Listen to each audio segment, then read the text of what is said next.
Hey y'all, welcome or welcome back to my channel. My name is Katrina and this is Katrina Reads.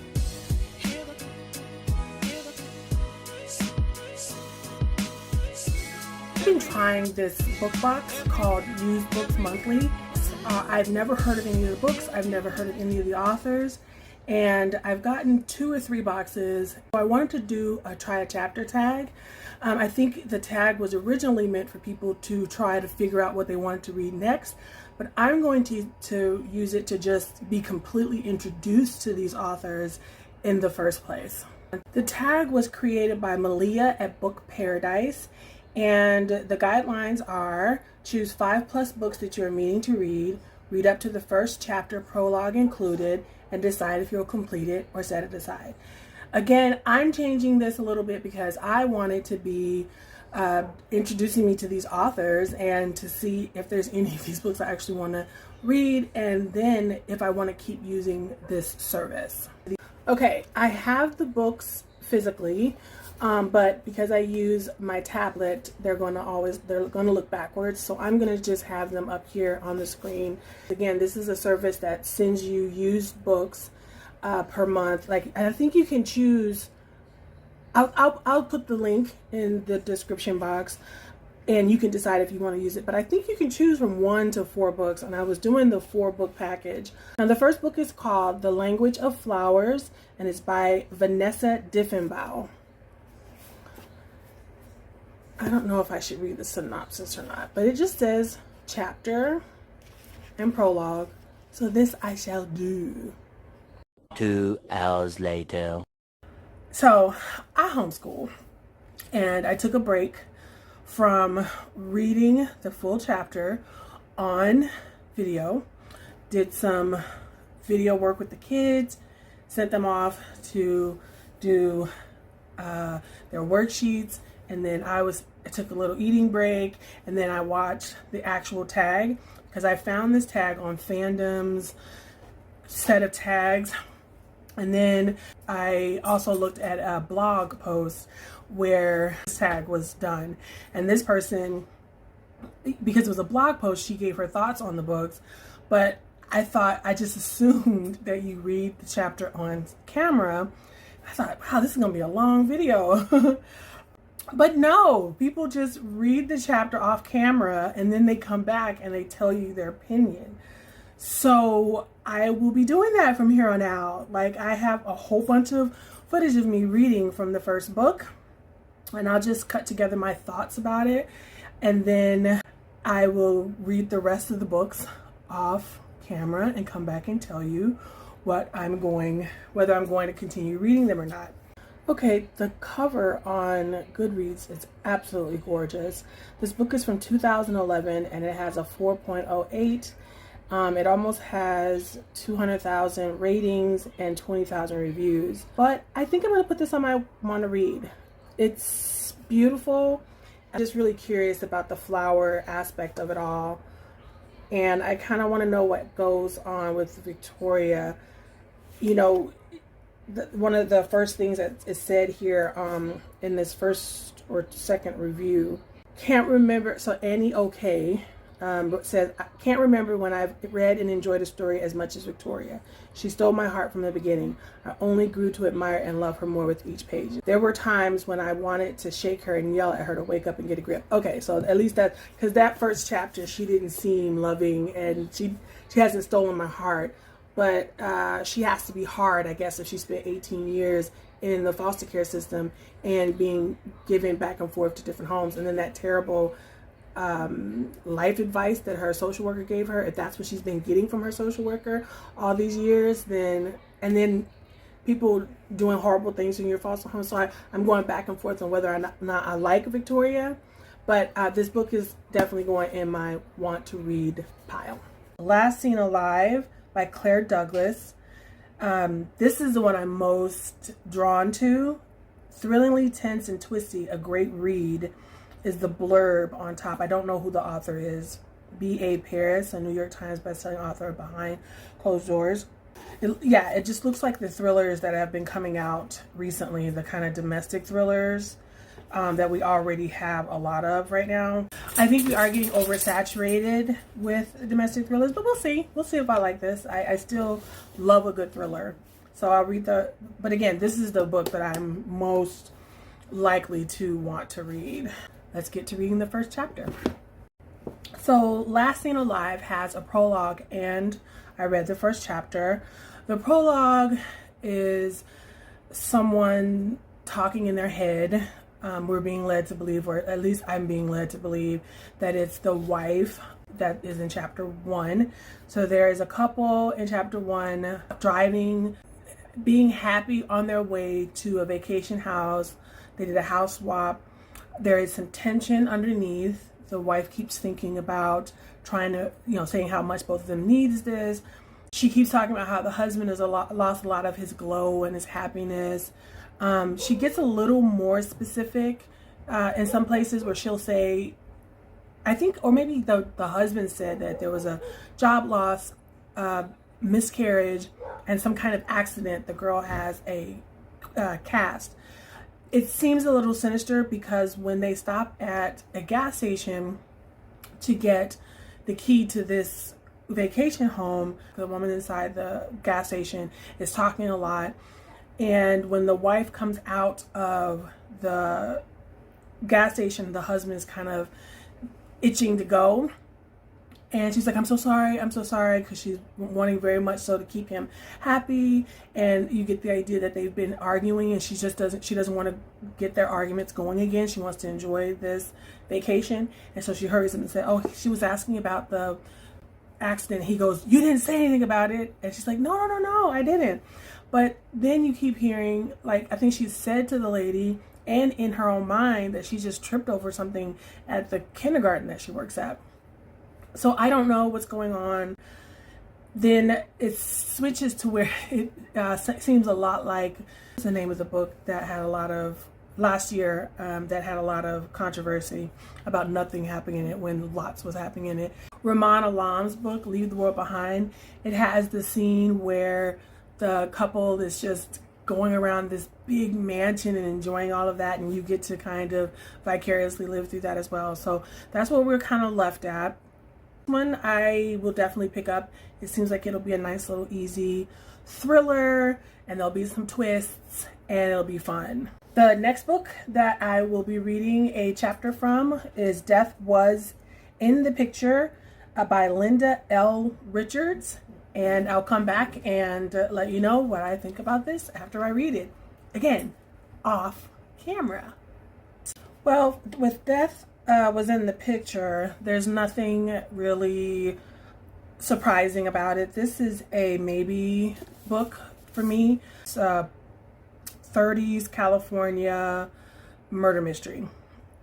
And the Chicago Tribune says, Richard's spot-on portrayal of 1930s California, the tumultuous social and political atmosphere, the fashions, the vernacular makes this a must-read for palookas, mooks, and twists with enough spondyliacs to spare for some rip-roaring, hard-boiled literary escapism.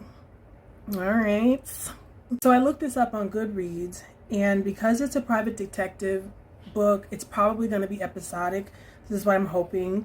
There's not very many non-spoiler reviews for this one, but the first book, which is called Death Was the Other Woman, the guy said it would be better to listen to it because Linda L. Richards puts a bunch of slang in it. So I'm going to see if it's available somewhere. It's an older book, so I'm hoping I can find it. He got it from the library as a download. So maybe, yeah, this is does it say 19? No, okay, first edition 2009. I need to pay attention to how we were taught to look at the first page in books at school, because I looked at her age, her birth. I was like, this book was written in 1960? No, that's telling me when she was born. No, this book was written in 2008. So Audible or Scribd, somebody should have it, so that I can listen to the 30s sound. Maybe that'll be cool, I think. And it'll be a little bit more immersive as well, reading and listening to this. So I'm going to put this on a to read list. The Silk Vendetta looks like one of the oldest books that I have from 1987, but it looks kind of interesting. I wonder, just from the cover, it looks like it might be a romance mystery. We shall see. I'm gonna have to figure out another way to do the Silk Vendetta. I'll read the first chapter is 85 pages. I think I'll stop at where they have these asterisks. That gives me 17 pages, because 85 pages is unrealistic, not for this here challenge. Okay, so just to let you know, this book has 9 chapters. That's it, and it's a 425 page book. So that's the reason why I decided to do that short entry. It sounds really good. Oh, how do I describe it? The first 16 pages are packed with a lot of history. There's a little girl who is being brought up in this grand house in England. There are a bunch of other children. They're being educated together. They eat together, but not until she gets just a little bit older. They don't say exactly the age, but I would imagine 9 or 10. She sounds like she's like 9 or 10, where she starts to notice things and become a little inquisitive and realizes that she's not called Miss like the other kids, but she is not treated like the servants or the governess or the nanny. She lives with her grandmother, who is French, her grandmère, who is French, and they have a whole upper level to themselves that's beautiful. It's not below the stairs. It's not the middle level like the nanny and the governess, but she also feels their nasty stares and things like that. So she asks her grandmother where she's from. Like, why am I not called Miss? Her grandmother keeps talking around it, and then finally tells her, you know, what's the deal with this Miss? We don't need it. We're comfortable. We're happy. We have a nice place to live. You know, we're good. And then she asks about her parents. Why don't I have parents like the family of this house? And she talks about her mother being beautiful and possibly being taken advantage of. And the little girl is very knowledgeable. She says, did my father desert her? And the grandmother is like, I don't know. I didn't even know you were coming until right before you were delivered, and your mother died in childbirth. As these things happen, I was despondent, but when the midwife brought me you, I was very happy, because it's me and you.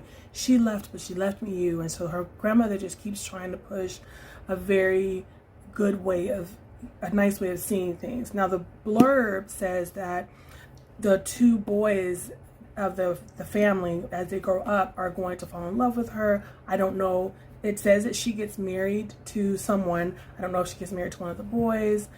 And then, so when the grandmother and she were talking, she also talked about the history of the families. Like, why did we come to England if you're French? And the gossip of the mothers getting pregnant outside of marriage. She didn't want her grandchild to grow up with hearing all of that.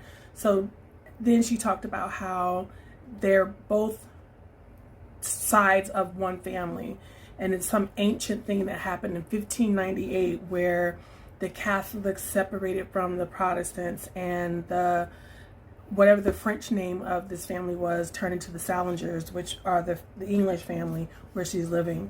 And also in these 16 pages, you also get a little bit of history about the house, about all these people who have probably come through it, how it's grown over time, why it has such a weird name. Because, you know, English houses don't normally, the house is called the Silk House, and it bothers like the woman of the house because it sounds foreign, I guess, or something like that. But silk is such an important thing that the husband doesn't care, and he's going to keep silk in the name. So that's where we are. That was a lot packed into 16 pages. Now I'm going to check Goodreads and see if there's anyone who has heard of this book, because it was written in 1987. So let's see if anyone's read this on Goodreads. I'm reading through some of the reviews because they're all kind of weird. It's like no one's quite sure that this is a good book. So funny. And even the people who are rating it high are kind of saying I read this because of nostalgia or something. So apparently she's a famous pulpy romance writer. But this was, I think, is interesting. This person wrote this in 2008, and I think ideas about romance books has changed a lot, at least from the people that I watch on BookTube. I read all of Victoria Holt mystery / romance books in my 30s. Holt's books are a higher caliber of romance fiction than something like Harlequin's.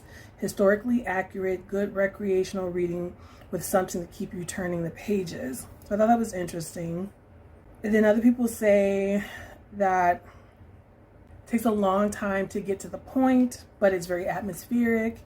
And that did keep me. There wasn't a lot going on. There was a lot of telling you what was, through the conversation and through the first person view with the little girl. But I thought it was all pretty interesting, and it was atmospheric. And I kept thinking, hear the grandmother's voice as a French woman with an accent. I could hear everybody sounding English. I could I was immersed. I was pulled into the book, basically. I'm explaining what being immersed into a book.